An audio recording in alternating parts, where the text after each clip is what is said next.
21वीं पुतली चंद्र ज्योति की कथा इस प्रकार है। एक बार विक्रमादित्य एक यज्ञ करने की तैयारी कर रहे थे। वे उस यज्ञ में चंद्रदेव को आमंत्रित करना चाहते थे। चंद्रदेव को आमंत्रण देने कौन जाए, इस पर विचार करने लगे। काफी सोच विचार के बाद उन्हें लगा कि महामंत्री ही इस कार्य के लिए सर्वोत्तम रहेंगे। उन्होंने महामंत्री को बुलाकर उनसे विमर्श करना शुरू किया। तभी महामंत्री के घर का एक नौकर वहां आकर खड़ा हो गया। महामंत्री ने उसे देखा तो समझ गए कि अवश्य कोई बहुत ही गंभीर बात है, अन्यथा वह नौकर उसके पास नहीं आता। उन्होंने राजा से क्षमा मांगी और नौकर से अलग जाकर कुछ पूछा। जब नौकर ने कुछ बताया तो उनका चेहरा उतर गया और वे राजा से विदा लेकर वहां से चले गए। महामंत्री के अचानक दुखी और चिंतित होकर चले जाने पर राजा को लगा कि अवश्य ही महामंत्री को कोई कष्ट है। उन्होंने नौकर से उनके इस तरह जाने का कारण पूछा तो नौकर हिचकिचाया।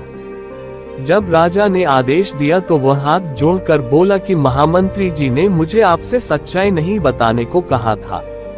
उन्होंने कहा था कि सच्चाई जानने के बाद राजा का ध्यान बढ़ जाएगा और जो यज्ञ होने वाला है उसमें व्यवधान होगा। राजा ने कहा कि महामंत्री उनके बड़े ही स्वामी भक्त सेवक हैं और उनका भी कर्तव्य है कि उनके कष्ट का हर संभव निवारण करें। तब नौकर ने बताया कि महामंत्री जी की एकमात्र पुत्री बहुत लंबे समय से बीमार है। उन्होंने उसकी बीमारी एक से बढ़कर एक वैद्य को दिखाए, पर कोई भी चिकित्सा कारगर नहीं साबित हुई। दुनिया की हर औषधि उसे दी गई, पर उसकी हालत बिगड़ती ही चली गई। अब उसकी हालत इतनी खराब हो चुकी है कि वह हिलडुल नहीं सकती और मरणासन हो गई है। विक्रमादित्य ने जब ये सुना तो व्याकुल हो गए। उन्होंने राजवैद्य को बुलवाया और जानना चाहा कि उसने महामंत्री की पुत्री की चिकित्सा की है या नहीं।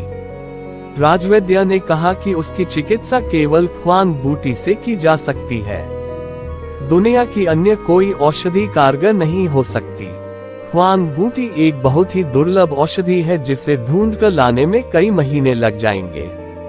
राजा विक्रमादित्य ने ये सुनकर कहा, तुम्हें उस स्थान का पता है जहां ये बूटी मिलती है?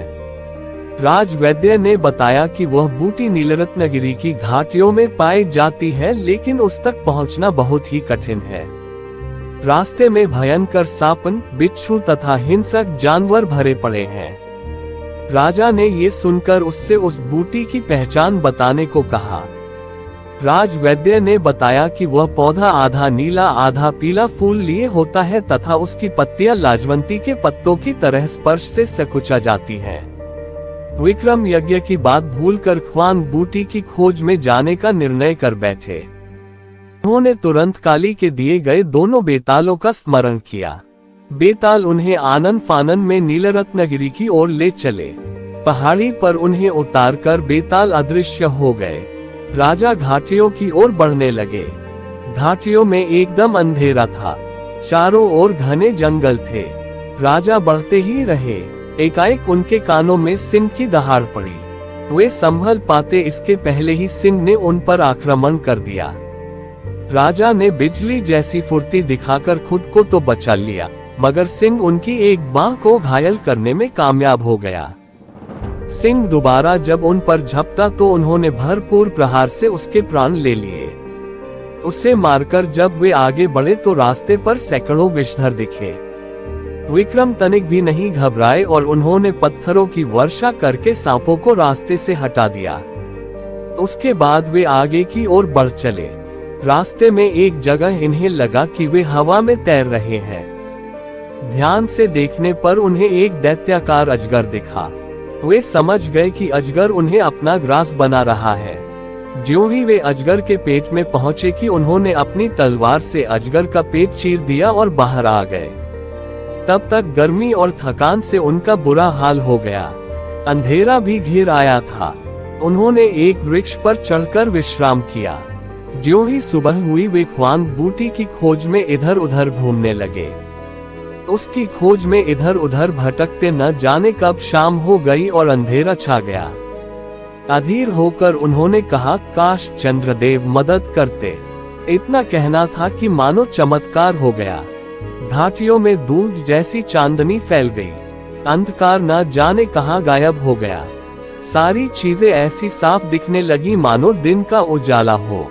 थोड़ी दूर बढ़ने पर ही उन्हें ऐसे पौधे की झाड़ी नजर आई जिस पर आधे नीले आधे पीले फूल लगे थे। उन्होंने पत्तियां छुई तो लाजवंती की तरह सकुचा गई। उन्हें संशय नहीं रहा। उन्होंने ख्वांग बूटी का बड़ा सा हिस्सा काट लिया। वे बूटी लेकर चलने ही वाले थे कि दिन जैसा उजाला हुआ और चंद्रदेव सशरीर उनके सम्मुख आ खड़े हुए।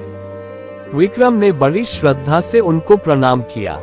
चंद्रदेव ने उन्हें अमृत देते हुए कहा कि अब सिर्फ अमृत ही महामंत्री की पुत्री को जिला सकता है। उनकी परोपकार की भावना से प्रभावित होकर वे खुद अमृत लेकर उपस्थित हुए हैं। उन्होंने जाते जाते विक्रम को समझाया कि उनके सशरीर यज्ञ में उपस्थित होने से विश्व के अन्य भागों में अंधकार फैल जाएगा, इसलिए वे उनसे अपने यज्ञ में उपस्थित होने की प्रार्थना नहीं करें। उन्होंने विक्रम को यज्ञ अच्छी तरह संपन्न कराने का आशीर्वाद दिया और अंतर्ध्यान हो गए।